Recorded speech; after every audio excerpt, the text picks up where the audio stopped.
natin at mag-hot chocolate tayo sa labas. Dito muna tayo sa sa ating backyard. Siyempre lalaroin ko muna yung mga alaga natin at ang tagal nang hindi na paglaro. Ito na. Pero siyempre, Choppy, come. Meron tayong laro ang binili dun sa ating anak.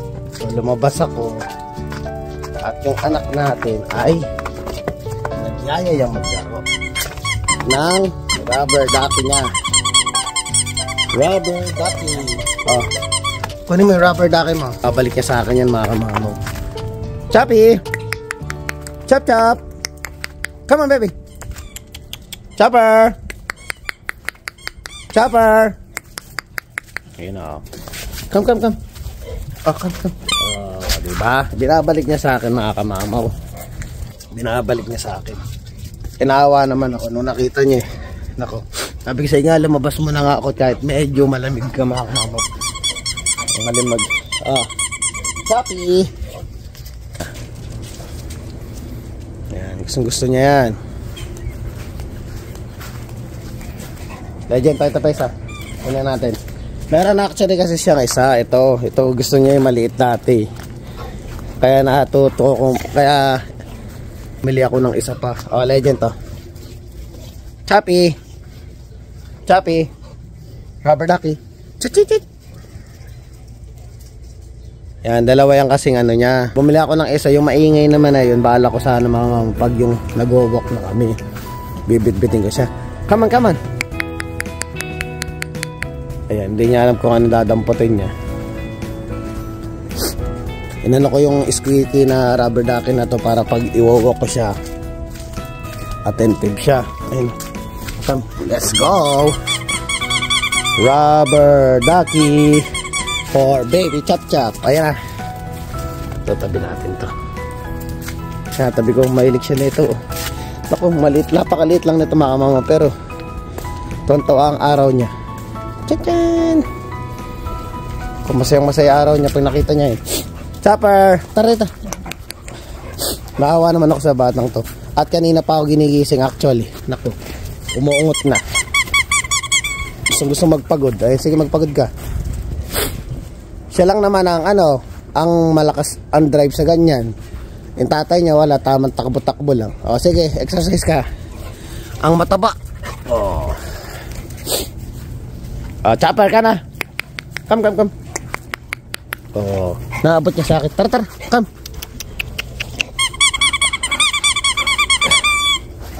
Saran. Ay. Sumabit sa puno. Yan ang gusto niya, yung hahagis. Tapos ihahatid niya sa akin, babato ko. Eh, nakikita ko namang nag-i-enjoy yung alaga natin. Ang lakas ng drive eh. Hopya. Ayun na. Ako siya. Para pag ano niya mamaya, yan, pagod na. Babalik na naman sa akin yan. Lakas ng ano yan eh.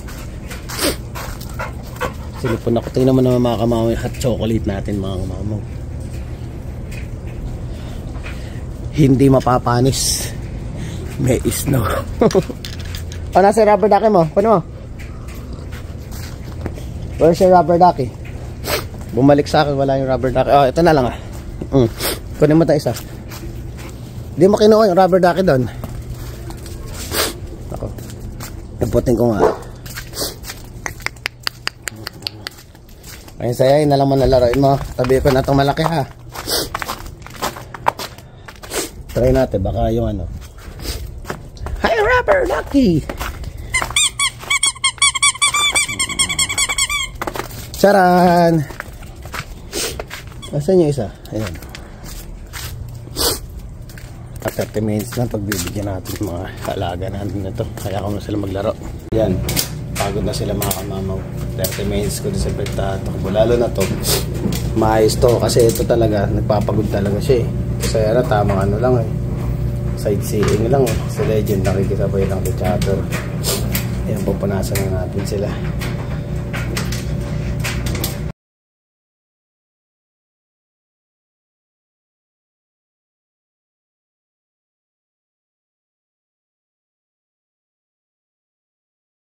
Yun mga kamamaw. Nakita niya naman ang pinupunasan natin sila, di ba? Naka-stay lang sila doon, di sila maalis. Naghihintay sila ng time nila na sila na yung pupunasan. Tinrain ko kasi sila din ng gano'n. Kasi yung balik-balik sila. Mga nakikinig naman. Nakita ko kasi kanina pa ako ginigising. Actually, alas 9 pa lang ng umaga. Ginigising na ako ni Chopper. Akala ko di pa lumalabas di ba hindi ko nga nawawa. Dahil nakayo ko ako lagi parang dahil dalawa baba ni kamamaw. Yun, di ba lagi nga ginigising ako at saka hindi ko na nailalabas So siguro naiinip sila. Kaya ginawa ko, nagtimpla lang ako ng hot chocolate ko, naiwan ko pa nga sa labas. Pinaglaro ko sila, lalo na tong isa. Si Chopper talaga to, energetic to. So, maganda naman kay Chopper kasi pag nilaro mo siya, nakikipaglaro siya. Kaya pag hinahagis ko yung paborito niyang rubber ducky, ayun, habol siya, tapos babalik niya sa akin, habol siya. Malakas ang drive niya dito sa laruan. Kaya yung binili ko ngayon rubber ducky na malaki. Yung squeaky toy, anin ko yun, pag natuyo na yung kalsada at nilabas ko ulit sila, bibitbitin ko yun dahil malakas ang drive niya doon kumbaga mas mabilis ko siya makapasunod. Kaya excited din ako pag nilabas ko siya. Tatry ko pa kulang ko ng konti doon sa may park.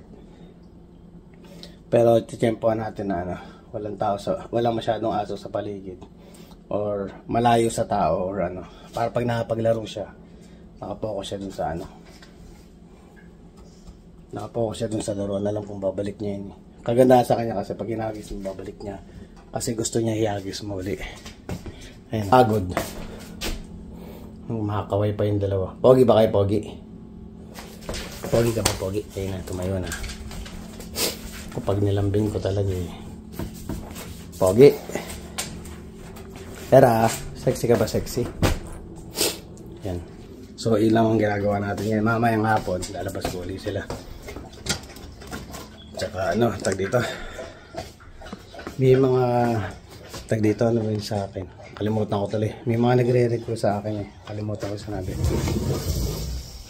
Ngayon nagre-request sila na sabi ko sa inyo, mapapansin nung iba na try ko naman daw umikot sa iba.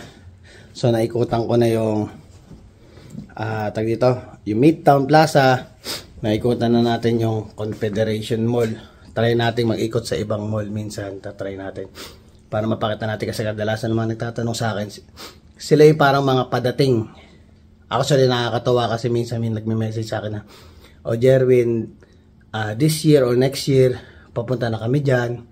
Baka naman pwedeng ikutin ko daw yung Saskatoon, pakita ko daw sa kanila yun. So, sa mga nagre-request, sige pag po may oras tayo, lalo na pag nanganak si Mrs. at naka-paternity na si Kamamaw, siguro kahit pa paano may time ako para umiikot at ipakita sa inyo naman yung ibang mall dito sa Saskatoon, yung mga pasyalan para tapos pagdating nyo po dito is may idea na kayo kung saan lugar ba yung kung east west side yung mall na pupunta natin. Kaya huwag kayong mag-alala, yung mga request nyo po is natin iga-granted natin yan dahil masaya si Kamama pa nagme-message kayo sa YouTube channel natin or sa Facebook natin na may mga tanong kayo sa akin o may mga request kayo sa akin. Siyempre, sino ba kayo para hindi ko i-grab yung pagkakataon tsaka hindi ko kayo mapagbigyan. So, siyempre ako bahala po sa inyo mga kamamaw. So, ito, lunch time muna kami and mamaya kita ulit tayo. Okay? 1 year later. Yan mga kamamaw, si Miss ay nagyayang maglakad. Medyo basa pa yung kalsada. Pero kaya yan. Tingnan natin kasama yung mga kamamabulis natin. Mag-iikot-ikot kami dito sa yung sa paligid namin. Ayun o. Medyo basa pa mga kamamaw Tsaka na mga kamamaw, alas 6 na ng gabi. Tara.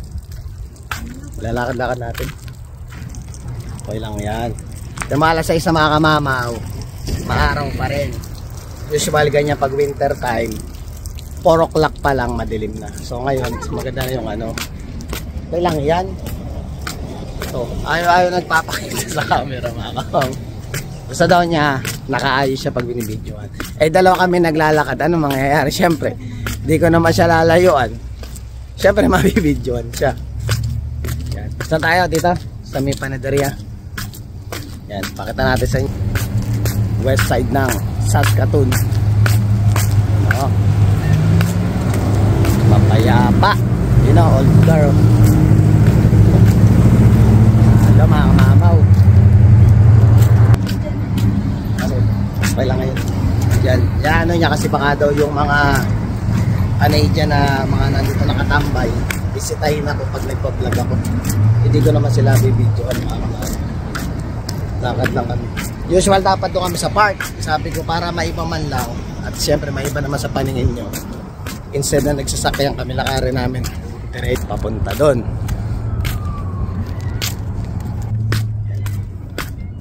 Kaya pantahimik. Yung pala mga kamamaw, si ano pala, yung na-interview pala natin nakaraan na yung una, sino ba, si Andy ba yun? O si Andy nga, tayo yung ano ng babae na nakausap natin nung namasyal tayo at nagtanong tayo ng mga Pinoy sa Midtown. Anak pala ni ano, ng tropa natin ni Jologs TV, Jologs Vlog TV. Ayun, pa-support nyo po si Jologs Vlog TV. Yan, nag-comment siya sa akin, sabi niya, anak ko yan, sabi niya gano'n. Oo, kasi naano rin ako nung kinuha ko kasi mga Facebook nila, itinag ko sila doon sa video yung ginawa ko. Nakita ko yung surname nung isa, kaano niya, kapilido niya. Sabi ko, nag-ano na ako na, baka ako, anak niya ano yun, ni Jologs Vlog TV. Ayun, nagkataon niya, nag-comment sa Jologs Vlog TV. Maraming salamat sa pagko-comment tsaka sa pagpanood ng ating video. Ayun, sinabi nga niya, anak nga daw niya yun. Ano? Baka pa. So na, ano tayo sa stoplight eh. Hintay muna natin. Stoplight. Ang paglalakbay ni Kamamaw. Ayaw mag-video nung nasa isa. Nakwentuhan natin. Ano ba yung mga bagay pa na dapat natin pagkwentuhan dyan? Yun nga, yung mga alaga natin, hindi natin nailabas ngayon dahil ano, pasapa yung kalsada. Saka syempre malapit-lapit na. Pag nag-summer time mga kamamaw, papasyalan na natin. Iikot ulit tayo dito sa Saskatoon. Pero syempre, before, pag namamasyal tayo is ako lang, si Mrs. tsaka yung anak kong isa nakita nyo. Ngayon syempre, merong dagdag sa pamilya natin. Syempre, ang ipapasyal natin ay si Baby Jacob na. Kaya Baby Jacob, labas ka na. Hinihintay ka na ng daddy. Ito ba yan? Yan. Pag lumabas si Jacob, syempre sakto summer time, may enjoy na yung mga araw-araw na ano. Yan yung pharmacy. Tsaka may style ng ano, mga lumang style na ano. Old school kasi ito mga kamama, kumbaga eh. Siguro mga 50 years ago mga kamama, ang ganda nito. Kasi usual itong lugar na to. Anong street to mi? 20th Street ang west side. Usually itong 20th Street ang west side, dito, malapit na siya sa downtown.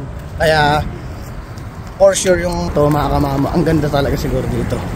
Talagang pasyalan siya. Kasi banda doon sa may, kung nag left side tayo, puro restaurant ang makikita natin dito. Ito, ayun na. Dito na tayo sa Nestor Bakery. Ayan. Gusto natin matry kasi total naman mahilig din kami sa tinapay tsaka yung mga alaga natin. Try natin kung may mga ano dito. Ayan na, may Long John's, donut, bread, buns. Ayan. Pilipino ba meron ito? Ayan, check natin. Pasok tayo mga kamamaw. Ayan mga kamamaw, sarado. So gagawin namin, lilipat tayo sa kabila. Katulad ng sinabi ko kanina, meron doon sa kabila, puro restaurant yun nandun. So ngayon, pabalik kami ni Mrs. ngayon. So sige, tingnan natin. Dumaka kaming gasolina, bumili kami ng ano, ng tubig. Para habang naglalakad siya, may ininom siya. So ito na. Nag-U-turn na si Kamamaw at sarado yung panaderia. Akala ko Pilipino yung nag-ano, hindi pala. Gawa ng ano, bilihan ng mga cellphone, mga casing. May makukuha ka rin dito na yung mga parang mga, para pa nagpunta ka sa tag dito. Ay tawag dun sa mga bilihan ng cellphone sa Pinas, yung sikat doon sa Pinas yung bilihan. Yung parang pan-divisoria style na ano, na quality. Pero usual more on sa India ata galing yung mga ano, yung mga ano niya, yung mga binebenta nila. Kasi kadalasan ng mga dito sa mga gadgets, when it comes sa gadget, mga Indiano talagang magagaling sa pag-ano ng gadget. So doon tayo sa pavilion. Yan. Itong Friendship Inn na yan, mga kamama, actually sa Canadian na sinasabi natin, may times na may araw na nakapila sila dito. Parang kumbaga ba sa ano eh, dito sila nag-i-stay ng gabi. Pero pipila ka. Food bank, food bank siya. So pinapakain din nila yung mga tao dito. Ayan, dito sila man. Oo. Suportado sila ng gobyerno, kaya pipila lang sila dito, makakain sila. Ganun sila kaano, kamahal ng gobyerno ng Canada dito. Mababait naman yung iba, okay naman sila lahat. Pero hindi mo rin maiwasan yung iba, talagang minsan naiinis ka rin. Pero syempre, wala ka naman sa teritoryo mo, kaya minsan iniwasan ko na lang din. Pero so far naman may mga tao rin mga katulad nila na mababait na nakikilala natin. 7 o'clock, magsa 7 o'clock na ng gabi. Ganyan ang sikat ng araw, pero tingnan mo yung tao. Sobrang mapayapa ang lugar na to. Dito tayo nagwawalk mga kamama papunta doon sa ano eh, sa may park eh. Pero hindi diretso tayo, nakita niyo yung mga building na yon. Magtitingin-tingin tayo para naman to sa misis kung sakaling may times na gusto kumain sa labas kaysa mapalayo kami, maglalakad na lang kami. Lalakarin na lang namin, no? Para atis alam natin yung kakainan natin susunod. Saan? Dito pala tayo. At ayaw kong ito. Ano yung masarap? Against the light kasi. Ayan, tuturo ni Mrs. kasi may mga times na parang gusto na lang namin maglakad pag summer time kasi magsasakyan ka. Para bang maiba man lang kasi nakasanayan namin pagkakain kami sa labas, so bibili kami pagkain sa labas, puro sasakyan. So ngayon naman kahit pa paano may exercise kami, lakad-lakad kami, dahan-dahan madulas. Tingnan natin kung ano bang mga meron pa dito.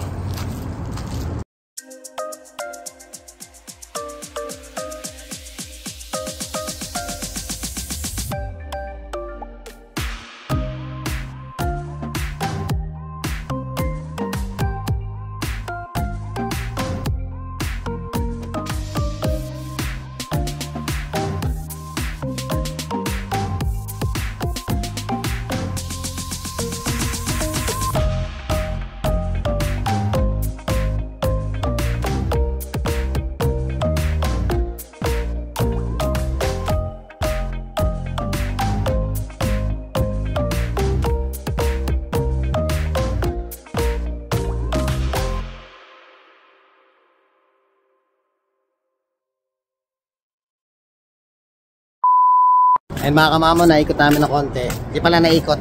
Yung diretso nating lakad na yan. Usual ang mga nandito, restaurant, bar. Eh may sinihan pa oh.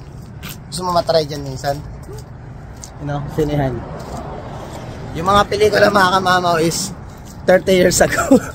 Hindi lang 30 years. 50 years ago Yun, yan. pag feeling ko ano yan mga kamamo, kumbaga baka ang ticket dyan is mga nasa ano lang. Mga $5 lang siguro na. Mga $5 lang siguro. Pero minsan, try na yun natin.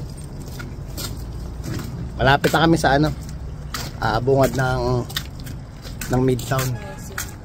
May crossing na kami, malapit na kami. Wala naman kayo mabibila natin pagkain dito. Sarado kasi mga kamama kasi alas 7 na most of the time parang ano, sarado na yung mga kainan. Pero kahit na paano, syempre nalilipot natin. Alin? Eh di sa ano yun eh, sa kabila. O nga dito yun, tara. Nagyaya, patay tayo dyan. Nagyaya ng coffee shop. Biglang makita mo yung sipa nung paay. Basta pag alam mong gusto yung pupuntahan mga kamamaw, yung sipa ng paa, akala mo tatakbo. Ginanahan eh, kanina tsaka malungkot na ngayon madaldal na. O nga pala dito pala yung sa kabila. Lipat tayo dito sa kabila mga kamamaw, baka mas magaganda yung papasyalan natin. Kasi hindi rin naman malayo sa bahay natin, di ba? Sandali lang, mga around 15 minutes siguro pag nilakad mo.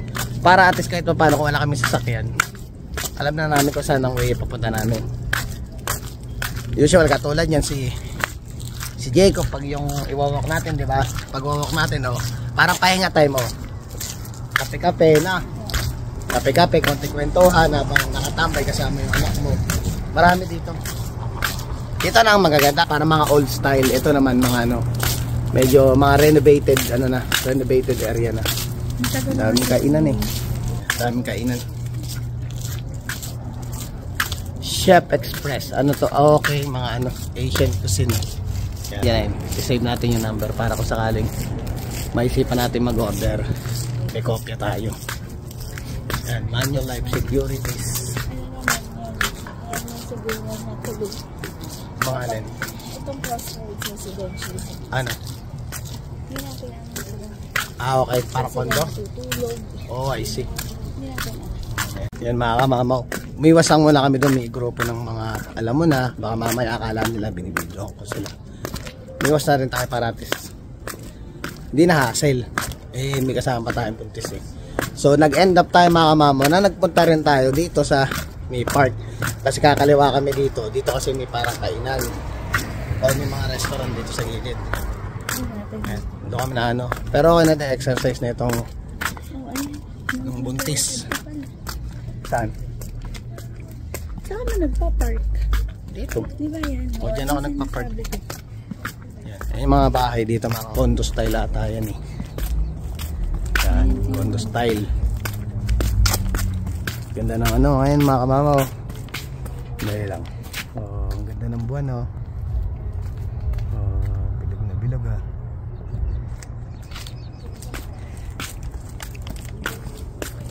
Ang tahimik ngayon na parang Sunday ah. Usually mga kamamaw pagkat ng tahimik, Sunday. Tahimik ko Sabado. Malamang nasa bar yung mga yan.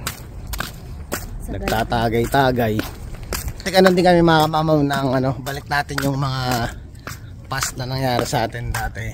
Ngayon gagawa din namin pag ano, time na date namin. Or kaya, kasi usual, pang umaga kami dati sa Berry Barn. Minsan natatapos kami 8 o'clock na ng gabi. Ang pasok kasi namin sa Berry Barn dati is 11 ng umaga hanggang 8 ng gabi. Ganun ang schedule namin. Wala dati sabay-sabay kami. Kaya yung iba kung may mga lakas pa at hindi ka naman din late babang, hindi ka naman maagang gigising sa umaga kasi 11 papasok mo, lumalabas din kami, nag-iikot din kami. Syempre yung mga panahon para bang kahit pa paano yung pagod mo ba ma-relax ka man lang, kumbaga ba nabe-burn ka rin sa ano sa trabaho mo, talagang nakaka-stress din dun yun. Iligaw na tayo ni buntis kung saan tayo dinala. Alin ba? Pero feeling ko sa downtown yun. Ba, downtown pa yung sinasabi yung mga restaurant. Kahit ano ba yan? Parang wala tayong ano. Kaya lang baka masarado na. Tahimik ko. Parang kami lang yung naglalakad baka kamama. Eh nga yung balik natin yung kwentuhan at ano. Ang ay, salon. Sa Tim Hortons. Salon. Eh nga, pag nabe-burn out ka na sa trabaho, syempre kailangan mo lang relaxation. Kahit pa paano lumabas ka, magpahangin ka, libangin mo yung sarili mo kasi katulad niyan dati nung bago pa kami. Hindi naman namin kasama yung mga, hindi naman nila kasama yung pamilya nila, lahat-lahat kami lang talaga. Patry daw natin dito sa Home Quarter Coffee and Bakery. Sarado din nata. Close na. Kasi late na kaming lumakad eh. So ayun, syempre di namin kasama yung pamilya namin. Naglilibang-libang kami. Nag-chill out kami. Kwentuhan, tamang kwentuhan, parang tamang tigdadalawang bote ng beer. Sabi na. Pero syempre, naka-experience din namin mga kamamaw na ano, yung mga Canadian namin katrabaho. Doon na tayo dumiretso. Yung mga Canadian namin katrabaho, kasama namin. Pinuti ko lang itong ano. Kasama namin. Makikita mo talaga mga kamamaw kung paano mag-bar hopping yung mga puti na ko. Grabe, matindi. Ang lalakas uminom. Yung beer nila mga kamamaw is parang tubig na lang ba sa kanila. Ganun sila uminom. Tapos talagang pag nag-inuman sila, walwal. Ayan, maganda yung ano nung video natin. Walwal talaga sila mga kamamaw. Matindi yung tipong hindi sila nagtitira ng panglakad. Tara. Sige tara. Hindi sila nagtitira ng ano, ng panglakad nila, pang-uwi. Ganun sila kalasing. Kung si Buntis, kung saan sana tayo na nairating. Kaliko-liko tayo.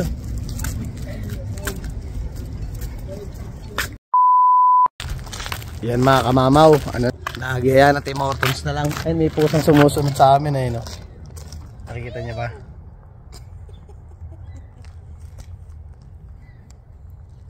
Hindi ko masum eh. Ayun na. Ming! Yan, no? Lagi nasunod sa amin yung mga kamamaw pag ano, lalo pag gabi. Oo, dahan-dahan. Pag gabi mga kamamaw, nauwi ako ng madaling araw. Nandun yan minsan. Sa may labas namin ng pintuan. Kaya sabi ko okay, sa misis ko, pag sumunod sa atin ng Tim Hortons, bili mo ng tinapay.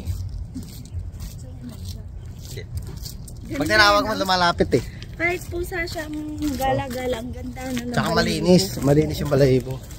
Sabi ko kay misis, pag wala na si Mama aso, pusa naman alaga namin. Eh nga lang, di ko alam paano mag-alaga ng pusa. Kasi number 1, yung kuko. Paano ko lilinisin yung kuko. Eh yung pusa kasi nakasanayan natin na syempre alam naman natin may way. Kumbaga magbaback to zero tayo sa knowledge pagdating sa pag-aalaga. Kasi number 1 ang iniisip ko agad talaga pag mag-aalaga tayo ng hayop, yung kuko, yung hygiene, tsaka syempre delikado rin yung makapal yung kuko. Pwede ka makalmot sa mukha nang pag naglalaro. Hindi naman kakalmot ka dahil salbahe, makalmot ka ng accidentaling ganon. Kaya syempre dapat na maintain mo yung kuko ng mga halagaan nyo. Mas malalim pa ang aso kaya sa pusa. Ang pusa pag ano. O yung pusa kasi matataray. Pero naman ang pusa, ang maganda sa pusa mga kamamaw, kahit iwanan mo yan, kaya ka nag-out of town ka, iwanan mo yung pusa mo sa bahay mo, okay lang. Mabubuhay siya mga kamamaw. Tsaka sa bahay magandang may pusa. Yung aso kasi hindi mabubuhay na iwanan mo. Tapos alis ka hindi. Kailangan talaga ng owner. Yung pusa talaga mabubuhay siya. Ilagay mo lang yung parang pupuan tsaka wiwian niya. Maglagay ka lang ng bunches of dog na cat food. Makakasurvive yung pusa. So ayun, punta naman tayo sa Tim Hortons. Mga kamamaw, sarado yung pintuan ng Tim Hortons doon. So ang available na lang nung sa Tim Hortons, kaya bumalik muna kami dito sa bahay. Kukunin ko sa sasakyan is drive-thru na lang yung available. Bibili ulit tayo ng ano, yung pizza na tikman natin. Ay, hingal ako. Layo din ang lalakad namin ni Mrs. Ayan. Kinuha ko na yung sasakyan kasi drive-thru nang gagawin natin para makabili lang kami. Iikot lang kami, tapos bibili lang kami ng pagkain doon. Ay, layo ba? Napagod yung buntis eh. Yan mga kamamaw, nung nasakay tayo sa sasakyan, naku, nag-iba ang gusto. Imbis na makatipid sa Tim Hortons, naku, Pizza Hut pa daw mga kamamaw. Talaga na ang buntis na to eh. Lalakad, pagkalakad, kakain, gutom na gutom. Di isang slice lang, hindi naman. Wow, isang slice lang mga kamamaw. Narinig nyo yun ha. Mamaya pag-uwi natin eh, isang malaking bakang pizza dyan. Di na rin kasi dinner namin. 3 times na parang tamad akong kumain ng yung kanin. Minsan may times sa ganun eh. May times sa gusto mo yung tinapay lang, sasaw-saw mo na lang sa dipping sauce, mga ganun no. Yan, sige, bili tayo. Libre natin si Mrs. So mga kamamaw, sana pala ano, kahit paano yung na-enjoy nyo itong walking time namin ng Mrs. ko. May konti tayo kwentuhan, may konting mga baliktad sa mga nangyayari sa atin nung pagbubuto pa lang tayo. Sana kahit paano yung na-enjoy nyo itong kwentuhan natin itong araw. So, maraming salamat sa lahat ulit ng mga subscriber na bago natin dyan at saka yung patuloy na sumusubaybay ng ating YouTube channel. So ito na lang ang vlog. Please don't forget to like, share, subscribe and hit the notification bell for more updates about me. See you,